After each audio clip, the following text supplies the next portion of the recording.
exercícios. Olha aí, turma, eu acabei me equivocando, né? Eu disse o fim obrigado, mas aí eu optei por fazer um exercício com vocês que vai emular o projeto de uma mola cilíndrica helicoidal de compressão. Claro, o que você está vendo aqui nessa tela é uma mola cilíndrica helicoidal de torção, mas não tem problema, porque a figura é bonita e vale a pena a gente ilustrar mais essa aplicação aí de molas em geral. Então, esse enunciado aí trata do projeto de uma mola helicoidal. Então eu vou ler com vocês. Diz o seguinte: uma mola helicoidal de compressão utilizada em uma válvula de alívio, válvula essa que está mostrada para vocês aqui nesse desenho 3D. Eu informo para vocês no enunciado que durante a operação a válvula é solicitada somente a cargas estáticas. Então isso por si só dispensaria que a gente fizesse todos os cálculos relacionados às solicitações dinâmicas. Daí eu peço que vocês façam um projeto completo da mola helicoidal cilíndrica de arame circular para que essa mola consiga atender às especificações que eu listo abaixo. Que ela tenha o menor custo possível, e aí eu faço uma clara imposição de que vocês devem supor que o custo da mola esteja integralmente associado ao custo do material.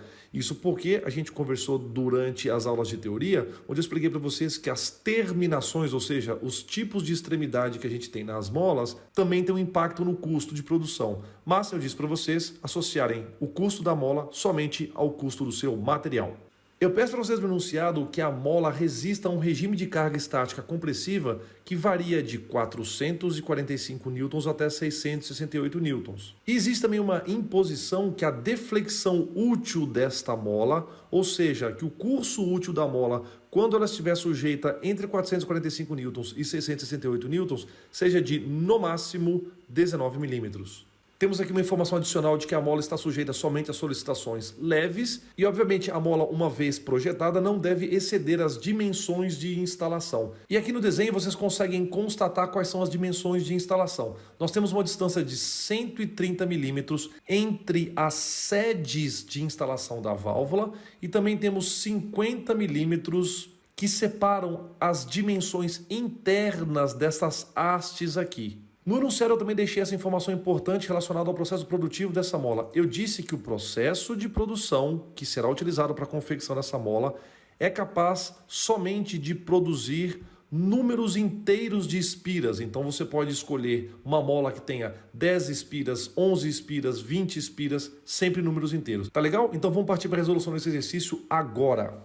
Bom, e todas as vezes que a gente vem para o ambiente de web, é fundamental que a gente faça a verificação aqui das disciplinas de elementos de máquinas 2, para que a gente tenha certeza de que está tudo correndo muito bem, o fim de semana está indo em perfeitas condições, não temos nenhum tipo de requisição por explicação, então as aulas estão muito bem dadas. Ótimo, não temos nenhuma mensagem não respondida. Então eu vou abrir o modelo tridimensional aqui, que nos aguarda, para que a gente possa entender o funcionamento dessa válvula. A parte interessante e curiosa aqui é que é o seguinte: se vocês prestarem atenção, nossa formulação prevista nas aulas e que foi amplamente abordada com vocês, diz respeito a molas helicoidais de compressão que têm formato cilíndrico e são feitas de arame, cuja seção transversal é circular. E essa mola que vocês estão vendo aqui no nosso desenho, ela é uma mola de seção retangular. Interessante, né? Então eu usei esse modelo só para poder ilustrar, mas eu poderia ter perfeitamente colocado o enunciado que eu gostaria de substituir essa mola de seção retangular por uma mola de seção circular.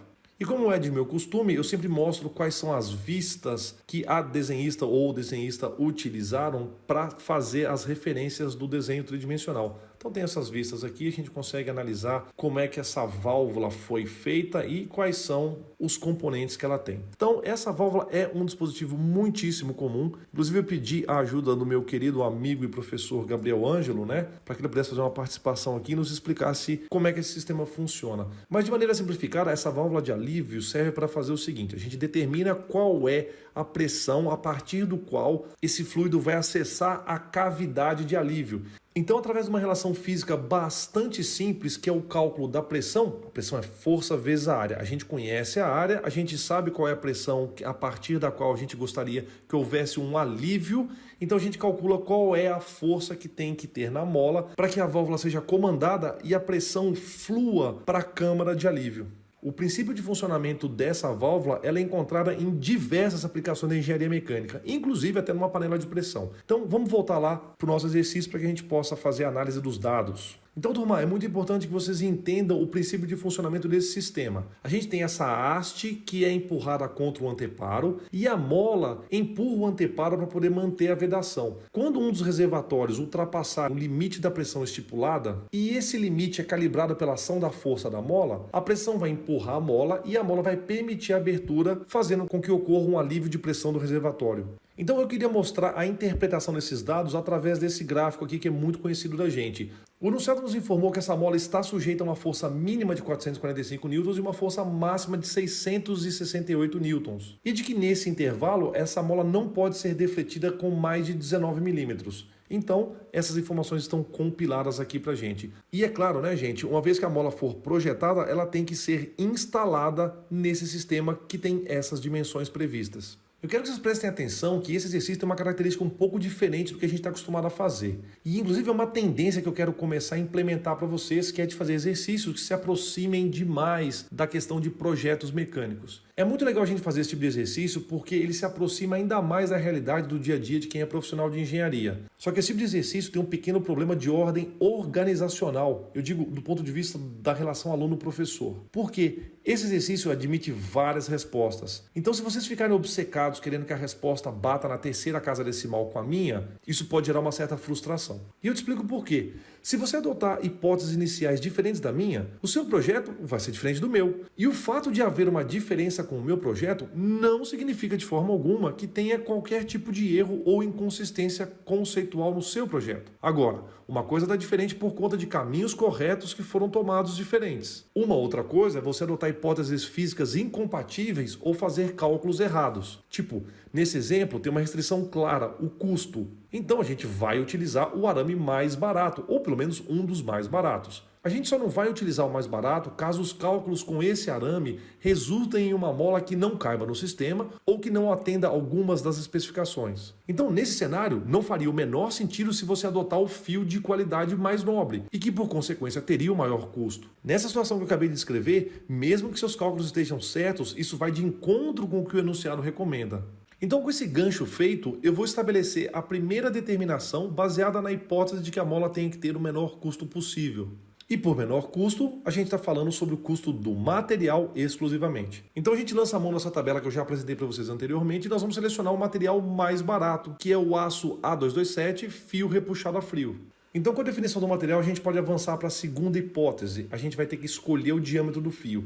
E aí, para fazer isso, eu vou lançar a mão daquela tabela que eu já apresentei para vocês durante o curso, onde eu expliquei que é uma tabela de diâmetros recomendados. Turma, como a gente não tem qualquer restrição relacionada com o diâmetro do fio, vocês poderiam escolher qualquer diâmetro recomendado para esse tipo de material. Isso dá uma ideia para vocês de quantos caminhos possíveis para a resolução do exercício a gente tem. E eu aproveito também para chamar a atenção, mais uma vez, para o fato de que essa tabela é uma tabela de recomendação. Nada impede de você usar um diâmetro de fio que não esteja recomendado para esse material. Agora, se você fizer isso, por favor, justifique o porquê você escolheu um fio fora do recomendado. E eu aproveito essas variações teóricas que eu estou fazendo com vocês aqui agora para comentar com vocês um outro detalhe. Vamos supor que a gente tem um exercício e no enunciado desse exercício foi utilizado um diâmetro de fio que está fora do diâmetro recomendado nessa tabela. Vocês, por favor, se for esse o caso, continuem fazendo o exercício e deixem um aviso de que foi identificado que o fio utilizado não está na tabela de diâmetros recomendados para fios de mola. Só isso. Você continua fazendo o exercício perfeitamente e deixa esse aviso que está mais do que suficiente. Então, turma, eu vou adotar o diâmetro de 4 milímetros. Esse diâmetro se encontra na faixa recomendada para o fio de A227. Então, mais ou menos, eu peguei um valor aí que se encontra quase que na metade, ou pelo menos ali na região intermediária dessa faixa sugerida. Inclusive, fica aqui minha sugestão para que você faça esse mesmo exercício supondo um outro diâmetro e você vá verificando se as suas propostas estão de acordo face às recomendações que a gente estipulou ao longo da apresentação dessas aulas de mola. Inclusive, vocês vão perceber que eu vou fazer exatamente isso. A cada cálculo e hipótese que eu tiver que adotar, eu vou verificar se as minhas decisões estão em intervalos aceitáveis ou até mesmo recomendáveis. Fica aqui então definido o diâmetro de arame 4 milímetros. Agora a gente tem um terceiro desafio pela frente, que é a adoção do índice de mola. Vocês devem se recordar que durante a teoria eu mostrei que o índice de mola tem que estar entre 4 e 12, sob a pena de, se você utilizar uma mola que tem um índice de mola abaixo de 4, isso possa trazer prejuízos e dificuldades durante a fabricação. E, por outro lado, se você utilizar um índice de mola que tenha número superior a 12, isso eleva o risco de você se deparar com uma situação de flambagem da mola. Por isso, o que eu vou fazer aqui com vocês é justamente adotar um índice de mola que está entre 4 e 12. Então, a gente vai fazer um exercício de agora em diante usando uma mola cujo índice de mola é igual a 8. Ora, turma, se agora eu tenho o diâmetro do fio, tenho o índice de mola, eu consigo calcular o diâmetro médio das espiras. E tendo o diâmetro médio das espiras, que agora é 32 milímetros, e o diâmetro do fio, a gente consegue calcular as dimensões interna e externa da nossa mola. E, turma, pelo fato de eu ser professor, dá uma vontade enorme de começar a explicar tudo isso aí de novo, né? Mostrar qual que é a importância dessas dimensões para a instalação da mola, como é que essas fórmulas foram obtidas. E, obviamente, isso aqui é uma aplicação de tudo que já foi treinado com vocês anteriormente, então eu vou me abster de ter que explicar essas coisas de novo. Bacana? Então vamos seguir. Com o diâmetro médio da espira determinado, que é 32 milímetros, a gente pode também determinar a folga diametral média. Como 32 milímetros é maior do que 13 milímetros, a fórmula para calcular a folga diametral média é essa daqui, 0,05 vezes o diâmetro.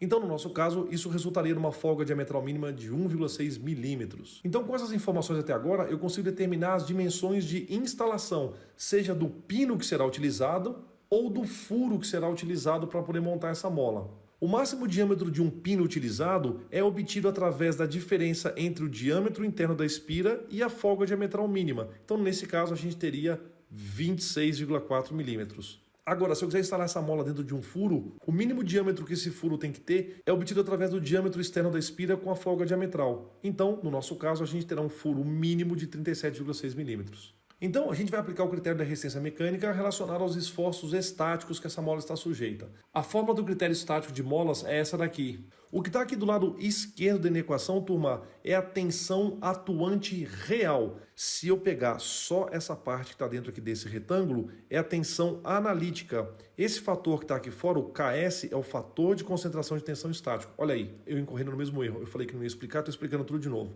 No que está aqui do lado direito da equação, a gente tem a tensão admissível, e a tensão admissível é obtida através de uma tensão limite dividida por um coeficiente de segurança. No caso, a gente tem torção no fio, então por isso que a natureza das tensões é a tensão de cisalhamento. E eu comentei com vocês também, durante as aulas de teoria, que a tensão limite de escoamento no cisalhamento para fios de mola pode ser obtida experimentalmente caso a gente conheça o diâmetro do fio e o tipo de material.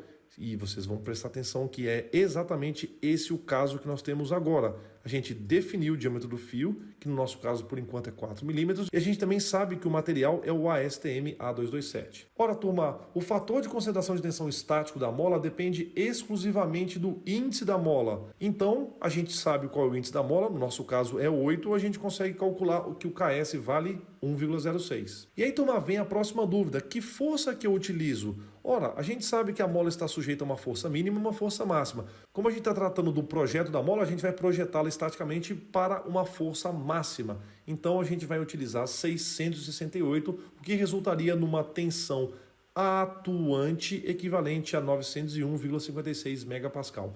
E aí eu queria fazer um comentário com vocês muito importante do ponto de vista de execução. Eu estou recomendando para vocês fortemente, o tempo todo, insistentemente, robustamente, inequivocamente, que vocês utilizem planilhas de cálculo. Então, quando você utiliza uma planilha de cálculo, vocês vão ter todos os números encadeados. E eu te explico o que eu quero dizer com isso. Eu fiz nesse exercício utilizando somente 2 casas decimais. Então é óbvio, eu tenho minha planilha de cálculo. Só que na hora que eu fiz minha planilha de cálculo, eu peguei esse 1,06 e tratei que o KS fosse exatamente 1,06. Então eu não utilizei todas as casas decimais aqui. E isso, inclusive, vai de encontro com o que eu estou recomendando que vocês façam. Então, eventualmente, como eu estou usando somente 2 casas decimais nesse exercício, pode ser que ao utilizar todas as casas decimais vocês encontrem pequenas diferenças de arredondamento em relação à minha execução. E isso, de forma alguma, vai ser um problema. Tá legal? Inclusive, eu repito, por favor, usem todas as casas decimais, usem planilhas, solvers, como vocês acharem melhor. Bacana? Então vamos lá. Como eu havia dito para vocês, nós conhecemos o arame, que é o ASTM A227, e a gente conhece a fórmula experimental que correlaciona a tensão desse cisalhamento no escoamento com o material e com o diâmetro do fio. Então, com os dados que nós temos agora, a gente pode concluir que a tensão limite de escoamento no cisalhamento é de 912,5 MPa. Então, a gente pode perfeitamente calcular o coeficiente de segurança mecânico e ele resulta em 1,01. E vocês têm que concordar comigo que, matematicamente, a gente poderia afirmar que a mola não falha. Mas eu espero que você vá concordar ainda mais comigo quando eu te disser que 1,01 é um valor muito marginalmente acima de 1. Qualquer outra imprecisão que a gente tiver, nós não temos qualquer margem de segurança. Ademais, de acordo com o enunciado, a mola está sujeita a solicitações leves e a recomendação, não é uma regra, a recomendação é de que se a mola estiver sujeita a solicitações leves, que a gente tem um coeficiente de segurança mínimo de 1,5. Então, após esse longo debate, após essas análises, a gente conclui que esse valor de coeficiente de segurança de 1,01 é inaceitável, de tal maneira que o projeto tem que ser reiterado com alguns parâmetros modificados.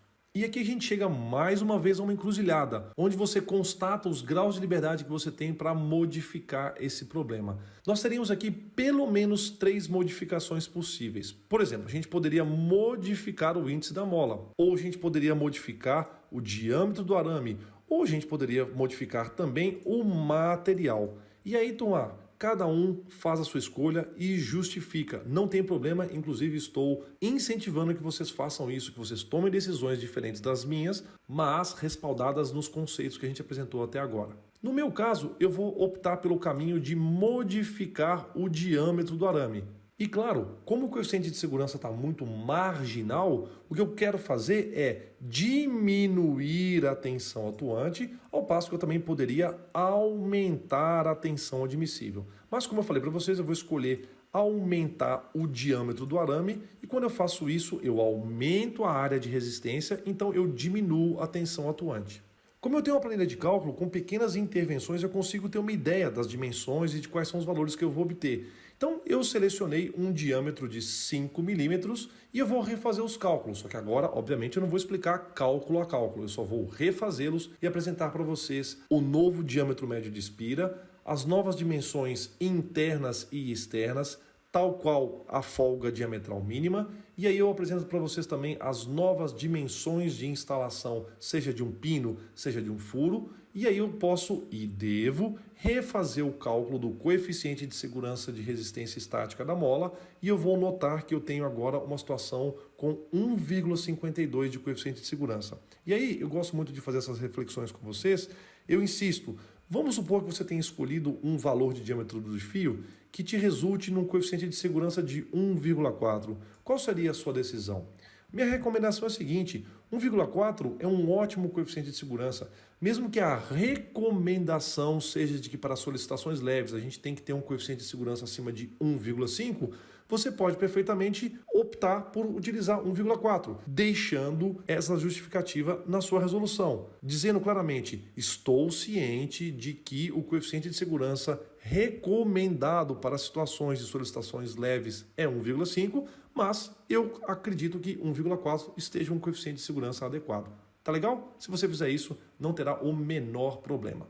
Agora, analisando os dados que nós temos no enunciado do exercício, a gente consegue determinar a constante de mola. Porque eu informei para vocês qual que é a deflexão útil máxima permitida e também disse para vocês quais são as forças máximas e mínimas que essa mola estará sujeita. Substituindo esses valores, a gente determina que nós temos uma constante de mola mínima de 11,74 Newton por milímetro. Eu digo que a constante de mola é mínima porque informei para vocês que nós temos uma deflexão útil máxima de 19 milímetros. Esse é um dado muito interessante. Daí o que a gente vai fazer é aplicar aquela fórmula da rigidez da mola que nós obtivemos através do segundo teorema de Castiliano. Nessa fórmula, a gente consegue achar o número de espiras ativas. Olha por quê. Nós, nesse momento, temos a constante de mola K, nós temos o índice de mola C, nós temos o diâmetro do fio. Então, com o material definido, se a gente souber qual que é o módulo de elasticidade transversal, a gente consegue determinar qual que é o número de espiras ativas necessárias para que a gente possa atender essas especificações montadas até agora. Só que aí, turma, deixa eu mostrar para vocês uma outra coisa interessante. Eu vou recorrer às tabelas que eu apresentei para vocês até o momento. Vejam, por favor, que em termos de módulo de elasticidade, em termos de tabelas de dados fornecidos, a gente só tem o módulo de elasticidade fornecido para esses 3 materiais. E nós precisamos do ASTM A227. E agora, o que a gente vai fazer? É justamente para elucidar e te dar sugestões de como proceder em situações como essa que eu criei esse exercício. Então, eu vou recorrer a um ambiente web novamente e vou utilizar esse site chamado MatWeb, que está disponível aqui gratuitamente para vocês nesse endereço, e vou fazer uma pesquisa relacionada a esse material. Claro, como eu já fiz esse exercício hoje, esse material vai estar cadastrado aqui, mas é só vocês digitarem ASTM A227, apertar o Search e vocês terão... E só pode ser brincadeira, MatWeb está sob manutenção. Não é possível, cara.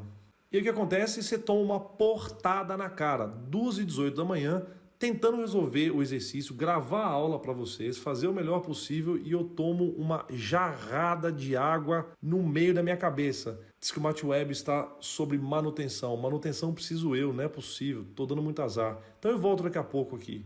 Então, turma, vocês estão vendo aí, agora são 3h04 da manhã, eu tomei aquela primeira portada na cara, né? Quando eu fui tentar usar o MatWeb, mas aí renasceu em mim a vontade de lutar. Então eu vou clicar aqui de novo no Search e até que enfim, agora rolou. Então eu vou clicar aqui no material ASTM A227, que obviamente é o material com o qual a nossa mola foi confeccionada. E aí a gente encontra algumas informações importantes, como por exemplo a densidade desse material, que será usada mais para frente para a gente calcular tanto a massa da mola, quanto o peso específico desse material, que vai ser utilizado no cálculo da frequência natural de ressonância. E nós vamos encontrar aqui algumas informações interessantes, como o módulo de elasticidade e também o nosso Shear Modulus, que é o módulo de elasticidade transversal. Então, usando essa informação, eu vou realizar os cálculos subsequentes. Vamos lá? Vamos voltar para o PowerPoint?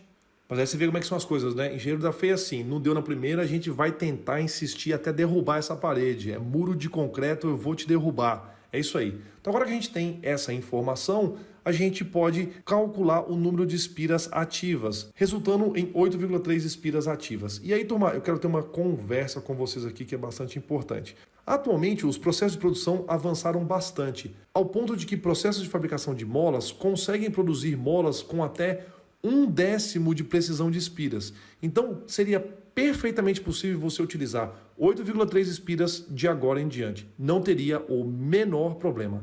Mas tem uma restrição no enunciado, e eu fiz isso de propósito, dizendo que o processo de confecção que será utilizado para essa mola especificamente só consegue produzir números inteiros de espiras. Então aqui você tem uma nova decisão para tomar. Ou você vai utilizar 8 espiras, ou você vai utilizar 9 espiras. E aí, qual decisão você vai tomar? Eu, inclusive, recomendo que se você não entendeu esse conceito, que você faça os cálculos com 8, depois você refaça os cálculos com 9.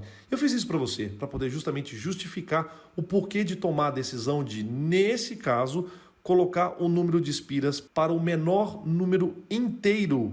E você vai entender agora o porquê que eu fiz isso. Então, ao definir que utilizaremos 8 espiras ativas, a gente pode fazer o recálculo da constante de mola e verificar se a deflexão máxima será de 19 milímetros. Olha só o que vai acontecer. Quando eu utilizar agora o número de espiras ativas igual a 8, eu tenho uma rigidez de mola de 12,21 newtons por milímetro. E isso vai resultar em uma deflexão máxima de 18,26, respeitando a deflexão útil máxima informada no enunciado, que é de 19 milímetros. Agora, se você tivesse tomado a decisão de utilizar 9 espiras ativas, aconteceria que a constante de mola seria 10,85 newtons por milímetro, e isso resultaria numa deflexão útil de 20,55 milímetros, o que estaria em desacordo com o que foi especificado no enunciado. Legal, né? Por isso que esse exercício tem bastante conceito e eu estou mostrando para vocês todos os graus de liberdade que vocês têm, ao mesmo tempo que vocês têm que respeitar as restrições que foram impostas ou pela teoria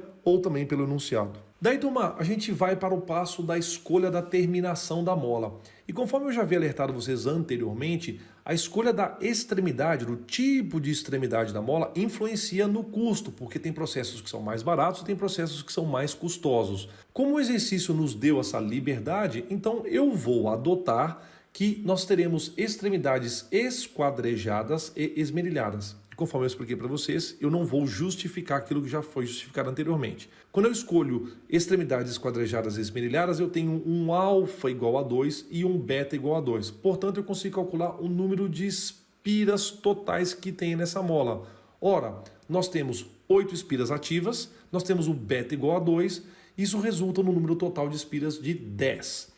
E aí, turma, eu vou calcular a altura livre em repouso. Nesse exercício, com os dados que a gente dispõe, eu consigo chegar no cálculo da altura livre em repouso através desta fórmula. No momento, eu tenho somente a deflexão útil, que é igual a 18,26 milímetros. Eu não tenho a altura sólida, mas eu consigo calcular. Eu também não tenho a altura de interferência, mas como é um projeto, eu consigo especificar. E através das seleções que eu fiz até agora, eu também consigo calcular a deflexão inicial. Então, vamos fazer isso. Vamos calcular primeiro a altura sólida, que é quando aparece a força sólida e todas as espiras se tocam. Depois a gente vai determinar a altura de interferência, que é um parâmetro de projeto, que é uma função do ΔU. E finalmente a gente vai determinar a deflexão inicial. Vamos lá. Para calcular a altura sólida, a gente precisa do diâmetro do fio, que é uma informação que a gente já tem, do alfa, que é uma informação que a gente também tem agora, né, porque a gente escolheu as extremidades, e do número de espiras ativas, que a gente já tinha determinado anteriormente, que seria igual a 8. Portanto, a gente tem uma altura sólida de 50 milímetros. Então, legal, a gente já tem uma parcela dessa fórmula. Quer dizer, duas, né? Porque a deflexão útil a gente também já tinha. Então, a gente vai agora para a terceira parcela da nossa fórmula, que é o cálculo da altura da interferência. Como eu disse para vocês na teoria, a altura de interferência ela deve ser entre 10 a 15% da deflexão útil. Então aqui fica uma liberdade de vocês escolherem. Como eu quero fazer o projeto mais seguro possível, sem exagerar, eu vou utilizar um parâmetro de 15%. E isso resulta numa altura de interferência de 2,74 milímetros. Legal demais, já temos essa outra parcela.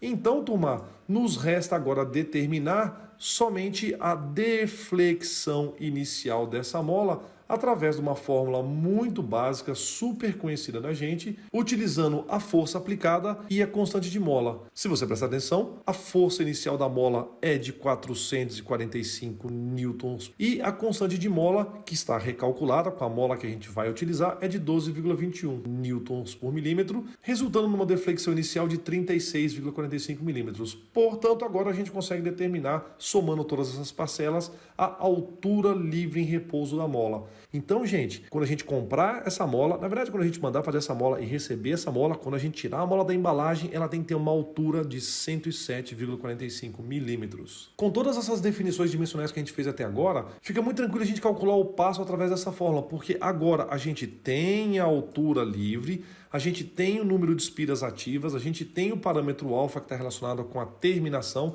temos o diâmetro do fio, o que nos permite determinar o passo.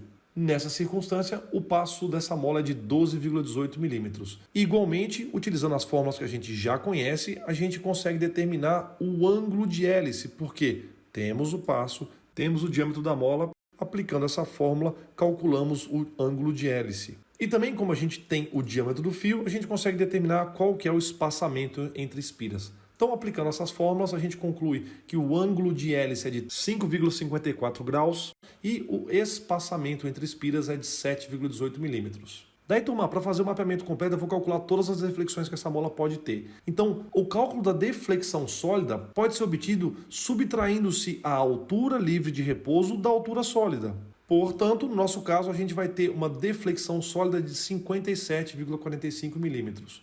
Gente, se eu conheço a deflexão sólida, eu consigo, através da constante de mola, calcular qual é a força que faria com que as espiras se tocassem por completo. Então, nessa situação, a gente teria uma força sólida de 701,46 newtons. E aí eu vou aproveitar nesse exercício para te mostrar uma coisa que infelizmente eu me esqueci de comentar com vocês nas aulas de teoria, que é o seguinte: nessa situação onde a gente tem a altura sólida, as espiras se tocam e a mola deixa de ter a função dela. Você sabe que eu gosto muito de fazer analogia? É como se a gente tivesse uma janela que foi projetada para barrar o vento. E aí, numa determinada situação que é indesejada, alguém utiliza essa janela completamente aberta, por exemplo, de uma forma que a janela não interrompe o fluxo de vento. Então, a janela perde a sua função. Isso é um caso indesejado.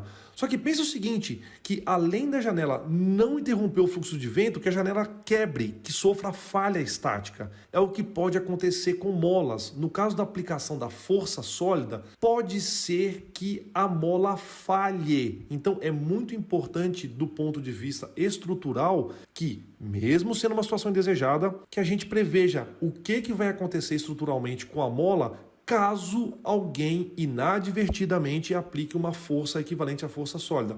E é muito simples a gente fazer isso, a gente precisa somente aplicar o critério estático da resistência mecânica da mola com uma força F equivalente à força sólida. Ao fazer isso, mantendo-se os mesmos parâmetros, a gente consegue calcular o coeficiente de segurança estrutural estático nessa situação. Então, vamos fazer isso exatamente agora. Substituindo os valores, a gente constata que o coeficiente de segurança mecânico para a ocorrência da força sólida é de 1,44, o que é bacana. A mola deixaria de executar sua função, entretanto, ela não sofreria falha estrutural devido ao cisalhamento. E aí, turma, vou aproveitar para complementar essa recomendação, que é a seguinte: se a gente tiver um coeficiente de segurança mecânico sólido maior do que 1,2, de acordo com o livro do Shigley, nós estamos numa situação adequada, beleza? Eu sou meio suspeito para falar, né, turma? Porque conforme eu comentei com vocês anteriormente, eu acho esse assunto muito legal. Agora, vamos seguir o nosso projeto fazendo a verificação da flambagem. Para fazer a verificação da flambagem, a gente precisa calcular a relação entre a deflexão total e a altura. No nosso exercício, a deflexão total pode ser obtida através da deflexão útil mais a deflexão inicial. Então, essa relação, no nosso caso, seria de 0,51.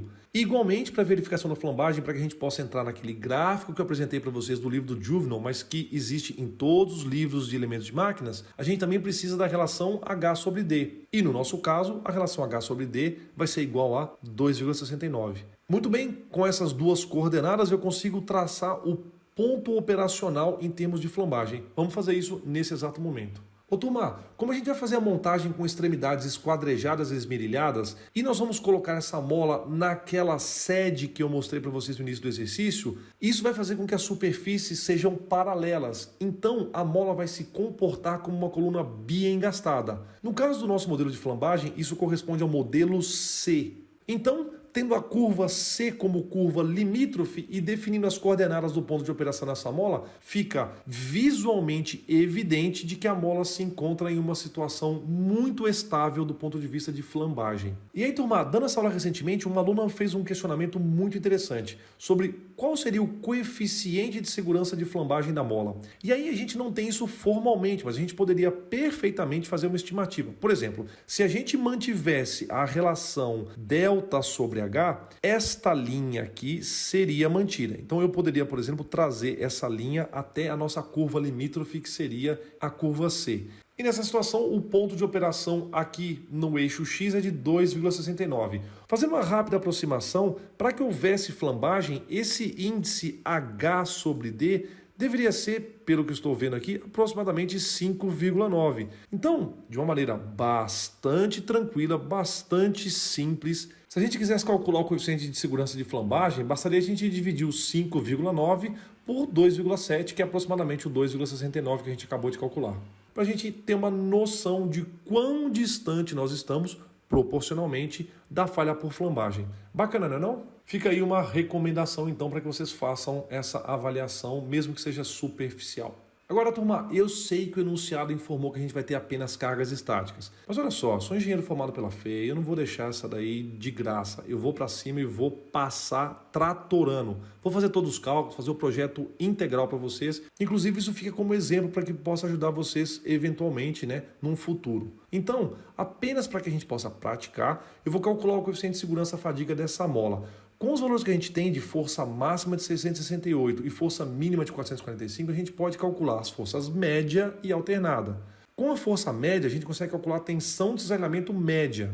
A gente já tinha calculado o fator de consideração de tensão estática KS nas passagens anteriores, então basta que a gente substitua o valor da força média nessa mesma equação para que a gente determine que a tensão de cisalhamento média é de 480,69 megapascal. Daí, a gente vai calcular a tensão de cisalhamento alternada. Só que para isso a gente precisa calcular o fator de concentração de tensão dinâmico de Wall. O cálculo do KW depende exclusivamente do índice de mola. Ora, a gente tem o índice de mola que é igual a 8. Portanto, a gente conclui que o fator de concentração de tensão de Wall nesse exercício é de 1,18.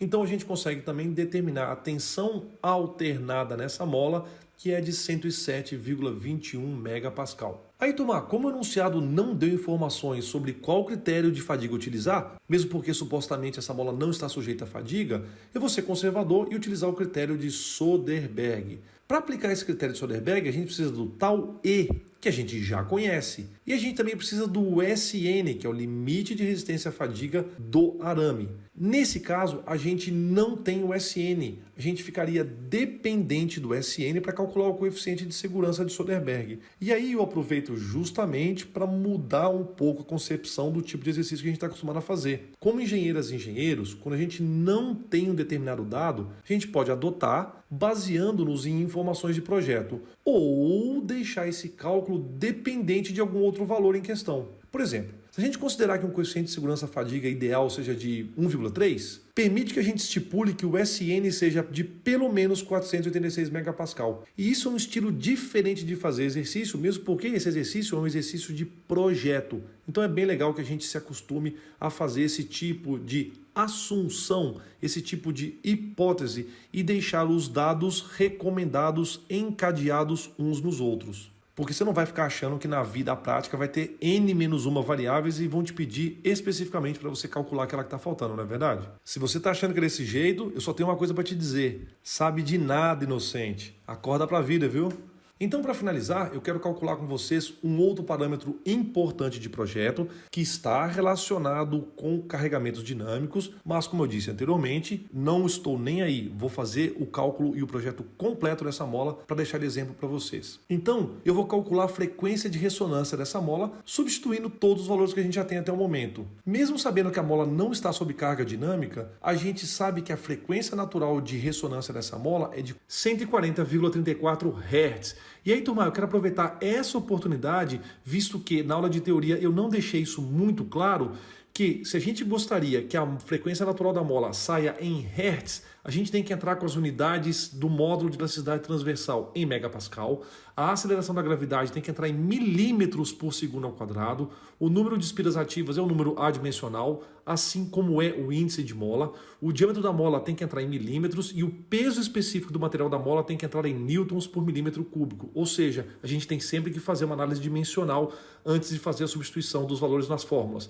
E igualmente, daqui a pouquinho vai aparecer aqui nesse mesmo slide o cálculo da massa total da mola, e para que a massa total da mola resulte em quilogramas, a gente tem que entrar com a densidade do material da mola em quilogramas por milímetro cúbico. E aí eu ressalto que, preferencialmente, a frequência natural de vibração da mola tem que ser pelo menos 13 vezes maior do que a frequência de qualquer esforço aplicado. E por fim, a gente pode calcular a massa da mola do nosso projeto usando essa equação, que no nosso caso vai ser de 0,19 kg. Com isso, a gente termina o projeto dessa mola helicoidal de compressão, que é utilizada na válvula de alívio. Então, até agora, a gente treinou e aplicou todas as fórmulas possíveis e também tangenciamos todas as recomendações de projeto para molas helicoidais de compressão. Então, turma, qualquer exercício que não seja de projeto vai ser mais tranquilo do que esse aqui. Então, eu espero que vocês tenham gostado. Aqui nesse slide final, eu vou só te apresentar as especificações da mola e também, em cima dessa figura que está no Norton, eu vou aproveitar para ilustrar para vocês todas as alturas e as deflexões que a gente calculou até agora. Percebam aí que em vermelho eu coloquei todas as forças aplicadas na situação de altura inicial,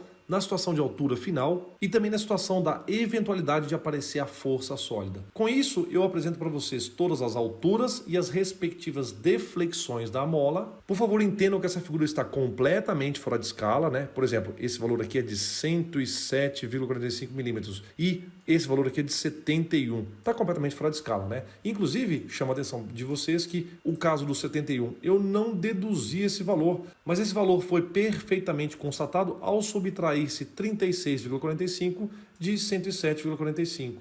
Outra coisa que eu quero chamar a atenção de vocês é que a altura inicial é a altura que a mola assume sob a carga inicial, ou a carga mínima de 445 newtons. Caso o enunciado especificasse que para instalar a mola seria necessário fazer uma força de 445, então essa força de 445 seria chamada força de montagem. E essa altura respectiva seria a altura que a mola exibiria após ser montada. E claro, a mola teria essa altura de montagem até ser solicitada por uma carga compressiva externa e, obviamente, diminuir ainda mais assim a sua altura. A altura final é a altura mínima que a mola vai assumir quando estiver em trabalho. E no caso do exercício, seria uma situação equivalente à aplicação de uma força de 668 newtons. E só para finalizar, turma, eu coloquei aqui um compêndio de todos os cálculos e determinações que a gente fez ao longo do caminho. Então, turma, essas são as especificações mínimas que a gente tem que apresentar no caso de sermos solicitados a fazer o projeto de uma mola.